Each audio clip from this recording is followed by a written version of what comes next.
kali muncul di 2018 mungkin yang sederhana ya, jawaban paling sederhana itu mungkin udah itu udah takdir ya. Itu atau kita bilang asbabun nuzul ya. Asbabun nuzul itu. Lama juga itu ya. Asbabun nuzul.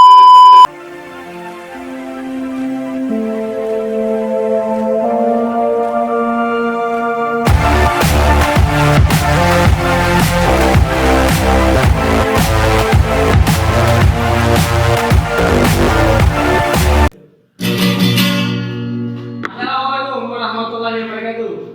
Salam sejahtera untuk kita semua. Om Swastiastu, Namo Buddhaya, salam kebajikan. Siapa kita? Petani. Siapa kita? Petani. Cerita apa?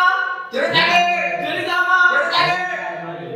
Teman-teman semuanya, selamat datang kembali di video kita, vlog kita, yakni cerita ini, yakni sebuah kanal YouTube yang mengangkat kisah-kisah inspirasi petani di seluruh Indonesia. Pada kesempatan hari ini, kita mencoba untuk berdiskusi dan berbagi pengalaman tentang hal yang baru lagi. Kemarin kita sudah berbicara tentang reforma agraria, kemudian bagaimana pertanian yang pemuda. Nah, pada kesempatan ini kita berbicara tentang sebuah hal yang paling penting, yaitu tentang hak petani. Mungkin teman-teman sudah pernah mendengar ya tentang bagaimana itu deklarasi ataupun tentang hak buruh, kemudian hak perempuan, kemudian hak masyarakat adat. Nah, teman-teman sudah pada tahu belum? Kalau seandainya kita petani juga punya hak, diatur haknya, dan itu bukan hanya diatur di tingkat nasional, tetapi PBB telah mengatur hak petani di pedesaan. Belum tahu kan? Nah, saya kasih tahu nih.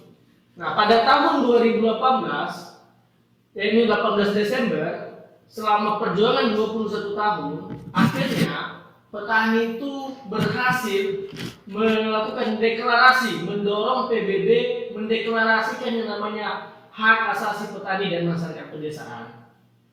Nah, teman-teman sudah pada dengar belum hak asasi petani dan masyarakat pedesaan? Atau kalau bahasa Inggrisnya UNDROP. Nah, nanti apa itu UNDROP atau apapun itu, nah kita akan perbincangkan panjang lebar, kali-kali kurang, tambah-tambah. Nah, kita lebih perdalam nanti. Tanpa memperpanjang lagi, kita tampil yang berikutkan. Siapa ini? Ketua atau Bambang Ganteng ya? Bambang Tampan. Bambang Tampan. Ini Bang Afgan. Berikan aplaus untuk Bang Afgan dulu. Apa kabar Bang? Sehat, alhamdulillah. Sehat. Ngopi dulu Ketua. Ya, ini kopi enaknya ya? Iya, kopi anggota ini Ketua. Kopi asli petani ya. Dimpul Ketua. Dimpul. Jadi mau cerita apa kita? Nah ini nih Bang, kita mau cerita-cerita tentang, kita kan udah ada namanya deklarasi aktivis petani tahun ini. Nah, kita pengen tahu nih sebenarnya, karena banyak petani yang nggak tahu nih ada sebenarnya deklarasi yang melindungi hak petani. Ya. Nah itu kok bisa muncul, kok tiba-tiba ada, kemudian memang seberapa penting sebenarnya untuk ini dalam melindungi hak-hak petani Bang. Nah kira-kira gitu Bang. Panggung dan pentasinya tuh kasih ke Abang lah. Terima kasih Bang Alan sudah ngajak saya ya di vlog cerita nih ya. Cerita nih, mudah-mudahan memang vlog ini bisa memberikan manfaat ya. Limpul gitu lah. Formal kali ya. Tapi langsung aja lah ya. Mungkin kalau kita cerita soal umroh, ya mungkin nggak bisa sebenarnya diceritakan dalam waktu yang sempit ya, misalnya setengah jam bahkan satu harian saja nggak cukup. Jadi memang tidak panjang panjang sebenarnya ini, tapi mungkin bisa kita sederhanakan saja. Jadi mungkin yang bagi kawan-kawan yang belum tahu, seperti apa yang disampaikan Bang Maran tadi, bahwa UNPROP itu kepanjangan dari singkatan dari United Nations Declaration on the Right of Peasants and Other People Working in Rural Areas, yang artinya itu adalah deklarasi PBB atau deklarasi Perserikatan Bangsa-Bangsa tentang hak asasi petani dan orang yang bekerja di desa. Nah, juga seperti yang sudah disampaikan tadi oleh Marlan yang di awal, kalau bahwa ini berupa apa ya, seperti yang kita tahu, mungkin umumnya teman-teman sekalian ya, teman-teman di rumah mungkin lebih ramah kupingnya itu dengan hak guru, hak perempuan, mungkin gitu kan, hak asasi manusia yang mengatur masyarakat adat ya, anak-anak dan juga ya benar hak masyarakat adat. Nah, mungkin ramah dengan itu. Tapi ini memang telah muncul namanya hak asasi petani, dan munculnya hak asasi petani atau yang lebih dikenal UNPROP itu dia ini menjadi sebuah sebenarnya sebagai momen yang emblematik lah, momen yang memang patut diingat, patut diperingati oleh seluruh manusia bahwa ini pertama kalinya petani itu diakui hak asasi manusianya secara internasional. Begitu. Itu jadi sebelumnya hak-haknya petani itu ya itu terpencar menjadi parsial, terjadi tidak ada suatu instrumen khusus yang melindungi mereka, melindungi petani, itu instrumen khusus hak asasi manusia ya, dalam konteks hak asasi manusia. Soalnya kalau kita bicara dalam konteks lain sebenarnya sudah ada, misalnya seperti ada piagam petani, tetapi ini bukan instrumen hak asasi manusia gitu kan. Jadi ini pertama kalinya hak asasi petani secara khusus dibuatkan instrumen hak asasi manusia gitu. Petani sebelumnya dia masuk di hak buruh ILO, di konvensi ILO gitu kan, terpencar gitu, konvensi ILO misalnya hak atas pendapatan yang layak, pekerjaan, kesehatan dan keamanan selama bekerja di ruang kerja kita. Nah itu ada di ILO, jadi kita disamaratakan, petani itu disamakan ya, digeneralisir dengan kelompok pekerja gitu. Nah contoh misalnya juga hak yang mengatur soal petani perempuan, petani perempuan pedesaan gitu kan, dalam hak perempuan. Nah itu diatur oleh dalam hak perempuan, misalnya itu hak mendapatkan fasilitas kesehatan dalam ketika lagi hamil dan sebagainya. Nah ini dimasukkan ke dalam itu dulu masih di dalam CEDAW, konvensinya perempuan tuh, hak asasi perempuan. Jadi masih kepenjara gitu. Nah jadi di tahun 2018 itulah pertama kalinya ada khusus hak asasi petani gitu. Hak asasi memang hak yang melekat kepada hak profesi petani itu, yang isinya itu memang hak-hak yang dibutuhkan, menjadi kebutuhan sehari-hari petani ya, dasar oleh petani begitu. Nah mungkin kalau ya isinya misalnya apa saja isinya di hak petani ini gitu kan. Kok baru muncul 2018 itu baru? Nah kalau sebenarnya kalau muncul di 2018 mungkin yang sederhana ya, jawaban paling sederhana itu mungkin udah takdir ya.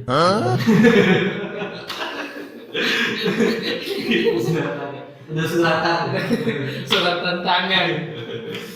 Ya tapi begini, ya di 2018 itu kan memang proses kita bilang adopsi ya, secara resmi bahwa naskah hak asasi petani itu diadopsi oleh PBB dan kemudian menjadi deklarasi. Nah, itu deklarasinya punya PBB.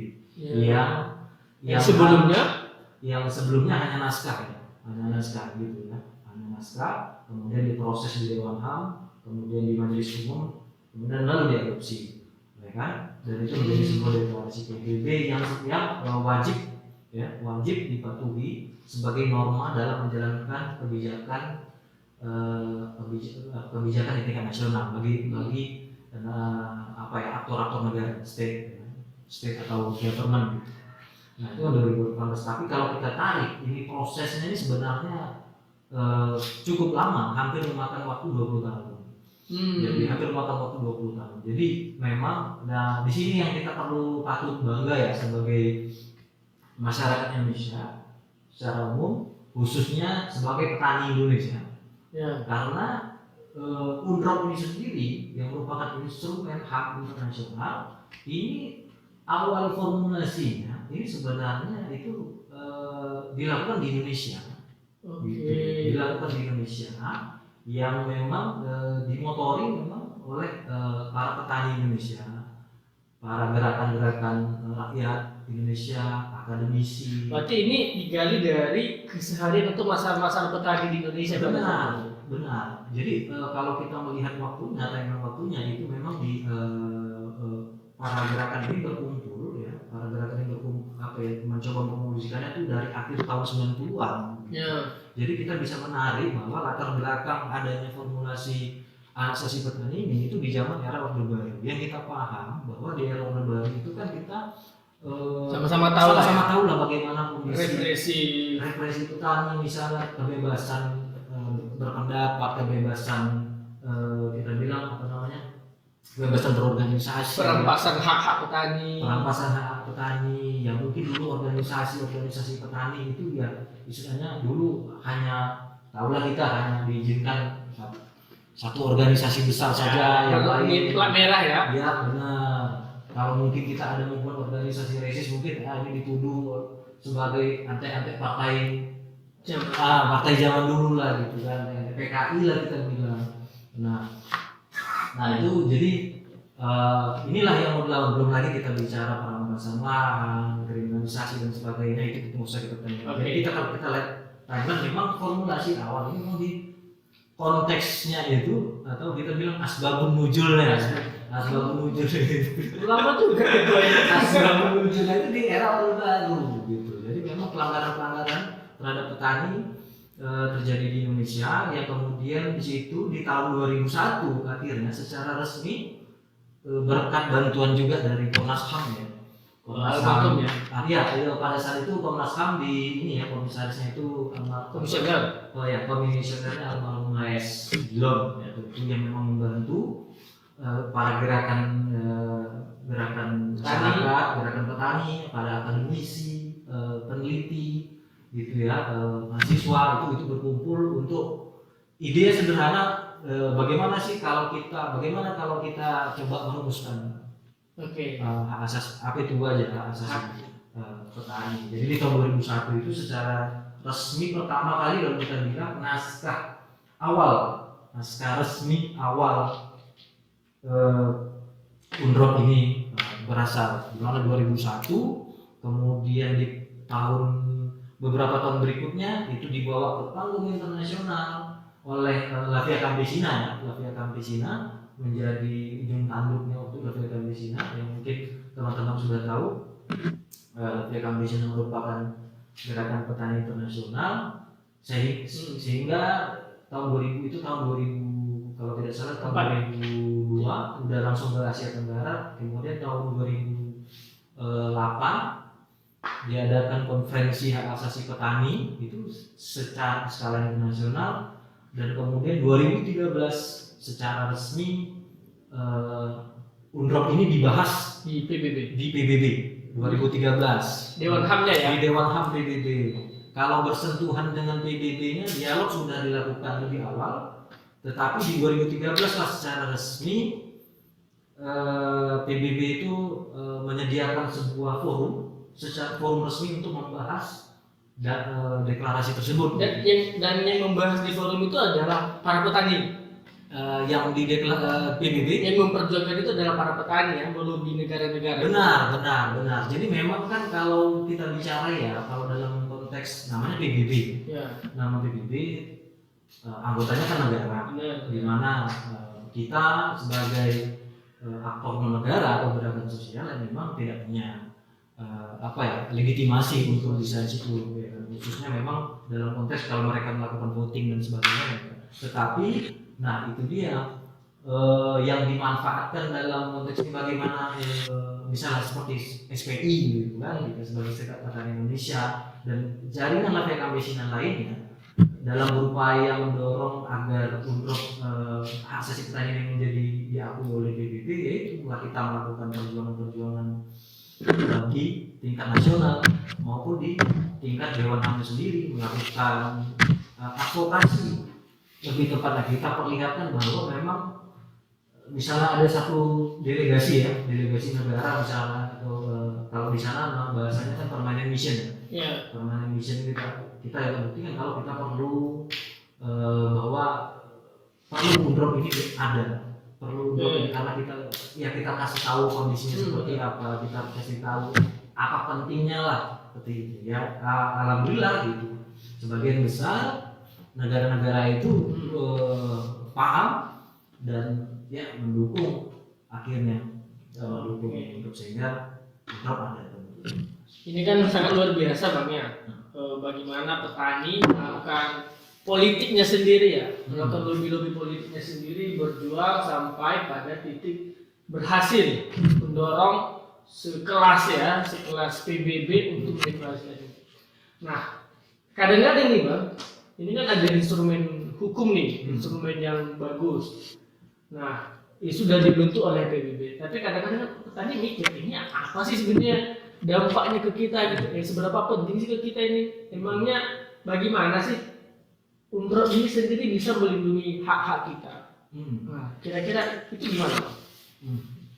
Yang pertama yang di dalam konteks ini ya, kalau saat ini ya pastinya banyak dampak gitu kan, banyak manfaat yang bisa diambil dari namanya UNDROP ini ya. Yang pertama adalah ketika UNDROP itu sudah diketuk, naskah itu sudah dijadikan sebuah deklarasi PBB, itu artinya bahwa petani itu sudah ada ruang di Dewan HAM PBB yang selama ini belum ada.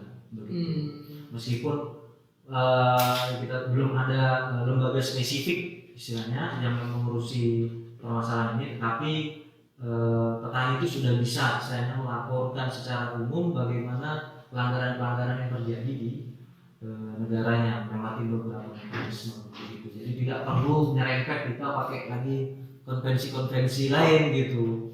Nah, jadi sudah ada mekanisme pelaporan secara umum, itu yang pertama. Nah, baru yang kedua, di tingkat nasional sendiri, nah PBB menjadi saat ini ya, ketika adanya UNDROP ini, setiap negara meskipun dia tidak mendukung ketika resolusi itu voting, pemungutan suara apakah UNDROP ini lolos atau tidak. Meskipun dia tidak mendukung UNDROP ini untuk diloloskan, nah dia wajib sebenarnya mengikuti ini secara normal. Tapi tidak mengikat ya? Tapi tidak mengikat secara hukum, atau kita bilang tidak perlu diratifikasi gitu. Tidak perlu diratifikasi dalam negara tidak punya kewajiban di tingkat nasional ya, tetapi dia wajib mematuhinya. Oh gitu. Paham ya? Dia wajib mematuhinya sebagai norma, tetapi memang dia tidak punya kewajiban untuk menjadikannya sebuah undang-undang atau sebuah undang-undang atau peraturan di. Tapi kayaknya di kita udah punya Bang. Nah, jadi begini, kalau di undang-undang di Indonesia kita tahu sudah banyak undang-undang yang selaras ya, kita bilang selaras dengan hak asasi petani. Di mana memang uniknya begini. Contohnya misalnya undang-undang 19 tahun 2012 gitu kan, undang-undang pemerintahan atau undang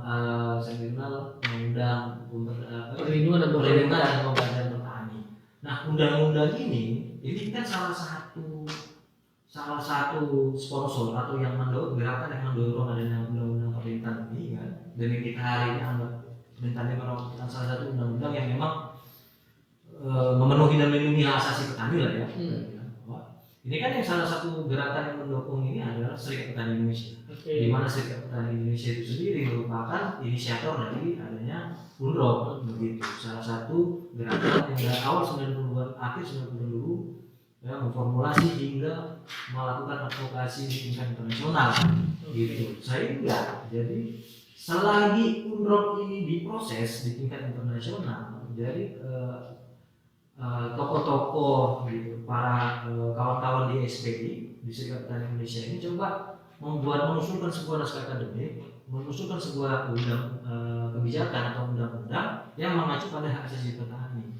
Jadi tahun 2013 itu simultan lagi ya. benar. Jadi UNROP itu belum diadopsi secara internasional. Kita udah berhasil. Tapi kita sudah berhasil di tingkat nasional sebenarnya. Dia mengacu kepada di situ. Gitu sih. Nah makanya jadi kalau ditanya tadi ya apa manfaatnya buat perlindungan tadi ya seperti itu. Jadi negara itu wajib mengadopsi mematuhi ini sebagai norma itu meskipun tidak diberikan kewajiban untuk membuat suatu produk turunan di tingkat nasional terkait ini. Akan tetapi dia tidak wajib, tapi bukan tidak boleh. Begitu. Ini hukumnya dalam agama apa ini, Bang? Mubah, haram, Tidak sunnah. lagi bukan tidak boleh, mubah lah ya. Mubah ya. Mubah boleh kayak makan jengkol. Enggak lah. Cerita-ceritanya barangnya mana dulu di buku atas ini? Mana dulu? Oh ini. Nah, ini Bang, barangnya ini. Pertanyaan terakhir Bang ya. Kita kan sehari-hari berjuang Bang. Kita berjuang di lapangan, baik itu permasalahan tanah, permasalahan harga, produksi kita agroekologi, pupuk itu. Nah, ini bagaimana UNROP ini bisa melindungi aktivitas ataupun perjuangan kita sehari-hari, terutama kan banyak itu petani-petani yang dikriminalisasi. Nah, ini bagaimana fungsinya ini, Bang? Nah, pertama gini, logika sederhana. UNROP ini kan ada nih karena ada proses yang ada perjuangan dari gerakan sosial dari petani itu sendiri yang proses dari bawah ke atas, dari proses. Nah itu dalam proses ini ya, mendorong agar dapat diadopsi. Nah model pengimplementasiannya ataupun bagaimana nih hak asasi petani ini bisa UNROP ini bisa melindungi kita dan bagaimana menjawabnya itu ya dengan cara yang sama seperti kita melakukan proses waktu sebelum diadopsi, ini dari betul bawah ke atas. Maksud saya itu seperti ini, bahwa petani itu memang harus paham dulu apa haknya. Harus paham dulu dia. Kita harus sebagai petani harus tahu dulu nih ini ada 28 pasal di UNROP. Ada 28 pasal. Kita harus paham dulu 28 pasal ini. Gitu. Kita harus buat 28 pasal. Apa itu hak atas benih, kita bicara hak atas tanah, kita bicara hak atas air di sini. Gitu. Harus paham dulu petani bagaimana untuk melindungi, apa yang mau dilindungi kalau dia nggak tahu misalnya. Yaitu harus sampai dari masalah produksi, distribusi ada di sini juga haknya. Ketika bicara on farm dan sebagainya ada di sini. Nah kita harus paham dulu bahwa ya banyak yang mungkin kita nggak tahu adalah asasi petani dan banyak juga yang belum tahu apa isi dari apa gitu. Nah banyak sebelum ini dan ini sifatnya universal. Nah ini sifatnya universal. Kita analogikan juga misalnya kalau kita paham bisa melihat atas tanah. Nah atas tanah di Indonesia seperti apa? Nah, kita aktualisasikan kita kontekstualisasikan di tempat masing-masing kita. Jadi memang ketika kita sudah paham hak kita, disitulah kita dapat istilahnya menuntut kita untuk bisa dilindungi. Itu yang pertama. Itu manfaatnya adanya UNROP itu. Yang pertama adalah kita paham, petani paham apa aja hak asasinya. Dan itu dia paham apa yang wajib dilindungi dan apa yang wajib dituntut oleh dia kepada negara utamanya. Dia paham dia apa itu manfaatnya. Nah, Dan yang kedua, yang seperti yang saya sampaikan tadi di pertanyaan sebelumnya, bahwa sudah ada mekanisme pengawasan, mekanisme pengawasan yang terbentuk di PBB, ya, di pengawasan mekanisme dari PBB, meskipun belum ada lembaga khusus, ya, lembaga khusus yang sekarang menangani, tetapi saat ini ketika misalnya, contoh misalnya masyarakat Indonesia ingin melaporkan sebuah kasus pelanggaran hak asasi petani, sudah bisa pakai slot misalnya rumah asasi petani, tetapi memang itu masih secara umum, karena belum ada lembaga spesifik. Lembaga spesifik ini maksud saya seperti ini, apabila misalnya kalau kita bicara yang namanya hak atas pangan, hari ini kan ada tuh hak atas pangan yang memang sudah lebih maju, ya, maksudnya maju dalam konteks pelembagaannya, ya. Atas pangannya dia udah punya lembaga pengawasannya. Ya. Contoh misalnya ada special rapporteur gitu kan. Bahkan di nasional sudah ada Badan Pangan Nasional. Nah, kalau itu di nasional tuh, tapi itu kan independen, ya, independen dari negaranya. Oh, gitu. Benar. Ini maksudnya yang memang di apa ya? Mengawasi, ya. Ada di dalam lembaga PBB sendiri, ya. Tugasnya untuk bagaimana sih implementasi dari hak-hak tertentu di tiap negara gitu. Nah, kontrolnya belum ada nih gini gitu. Kontrolnya belum ada nih gini. Apabila sudah ada, ya kan, contoh misalnya ada pelapor khusus hak atas pangan atau ada kelompok pakar tentang atas pangan, dia tuh nanti fungsinya itu melihat nih bagaimana pengimplementasian hak asasi petani ini di seluruh dunia, di Indonesia. Nah, baru dia membuat laporan tuh ke Dewan PBB. Nah, itu jadi di Dewan PBB bisa dibahas itu kenapa Indonesia misalnya tidak melakukan pemenuhan perlindungan hasil petani, nah begitu. Nah, tapi ini sebenarnya sudah bisa kita lakukan itu, tetapi akan lebih maju lagi, lebih kuat lagi kelembagaannya apabila ada lembaga itu. Dan lembaga itulah yang saat ini di tingkat internasional sedang diperjuangkan oleh baik SPI, FKP Sina, dan gerakan-gerakan sosial lainnya, begitu sih. Jadi ini Bang, jadi aku tangkap nih. Android ini kan juga fungsi, misalnya nih ada, kalau misalnya kalau aparat, ya, mereka punya senjata, pistol atau apapun. Misalnya kalau yang pengusaha, mereka punya senjata uang untuk bisa melindungi mereka, mengingat apa yang mereka inginkan. Nah, petani itu ini senjatanya. Misalnya kalau misalnya ada berhadapan dengan yang mengganggu atau menggusur hak petani, ini bisa jadi senjata petani. Betul. Tetapi syaratnya tadi seperti abang sampaikan, harus paham dulu ini. Kalau nggak paham nggak bisa jadi senjata, ya. Betul. Bagaimana kita berjuang kalau kita nggak paham apa yang kita perjuangkan? Dan ini tidak akan bisa jadi senjata kalau kita tidak paham apa ini Android ini sendiri, apa aja yang dilindungi sama dia, kan? Betul. Oke. Makanya itu, ya, selain itu mungkin ya, dan tak kalah pentingnya, ya, tadi yang saya sampaikan, kalau memang negara tidak wajib istilahnya membuat undang-undang turunan dari Android ini di tingkat nasional, tetapi, ya, kita sebagai gerakan gerakan petani, ya, petani mengatakan bahwa wajib sebenarnya negara itu membuat produk turunan dari Android ini di tingkat domestik, di tingkat nasional, karena kita tahu kan kondisi bagaimana petani, apalagi kita bukan Singapura, ya, gitu, yang negara yang petaninya mungkin kecil, ataupun mungkin nggak ada ya petaninya, ini kurang paham juga, nanti mau diklarifikasi, ya. Karena kita Indonesia, ya, kita hampir mayoritas banget, petani, begitu, dan ini sangat urgent, harus ada petani Indonesia, undang-undang khusus, ya, yang menaungi hak asasi petani, yang khusus yang menaungi hak asasi petani, gitu. Kita tahu bahwa sudah terlalu banyak kasus-kasus yang merugikan petani, konflik dan semacamnya, gitu kan, yang sehingga yang sebenarnya apabila diselesaikan itu bakal menyelesaikan 50% atau 70% permasalahan Indonesia, gitu. Contoh misalnya krisis pangan dan sebagainya, kita bisa jawab beneran Karena Umroh ini sendiri sebenarnya diperkenalkan pertama kali dulu di PBB itu ketika krisis pangan tahun 2008 ya. tahun 2008. Jadi krisis pangan global dulu ketika kita SPI dan APKP ditanya sama PBB lah, ini normalnya ditanya, geng ini krisis pangan nih geng, ada mana cara ini geng? Ini obatnya, manjur. Apa itu obatnya? Tahan lama. Tahan lama ya.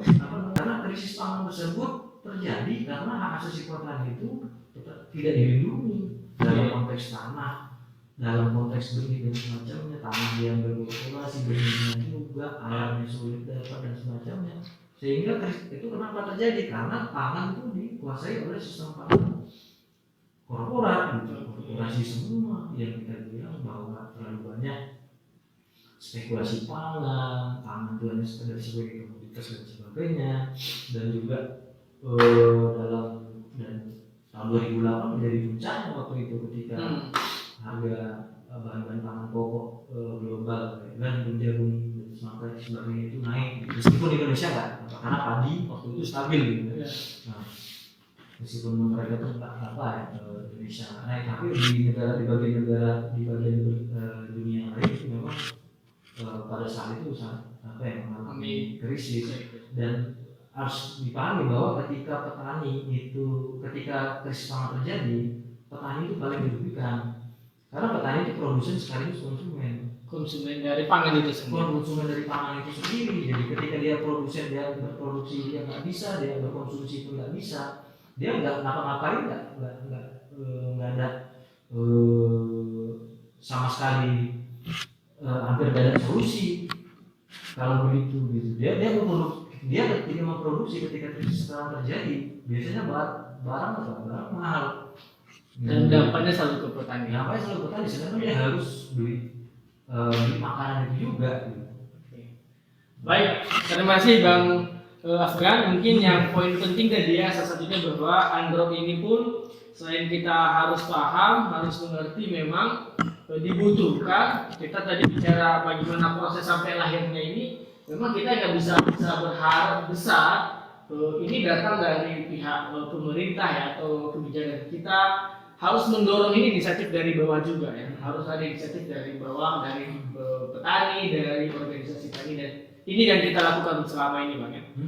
Baik, terima kasih Bang Afgan selaku ketua tim kampanye Androp ya, Serikat Petani Indonesia. Dan Bang Afgan, saya juga memperkenalkan termasuk ke teman-teman. Jadi SPI ini selalu membentuk koperasi namanya KPI, dan itu berbasis produksi petani. Misalnya Bang Afgan nanam jagungnya, kita di sana membentuk koperasi petani jagung. Jadi dan banyak, misalnya sekarang ada kopi, kemarin kita juga ada madu dari petani Indonesia sendiri. Oke, terima kasih Bang Afgan, sangat ini ya, bersyukur kita bisa bertemu di tengah waktu abang yang sangat sibuk ini seperti ini. Mau sepukul Bang? Oke, terima kasih Bang Afgan ya. Oke, terima kasih Bang Malan. Oke. Sampai ketemu di episode berikutnya. Assalamualaikum warahmatullahi wabarakatuh. Hidup petani.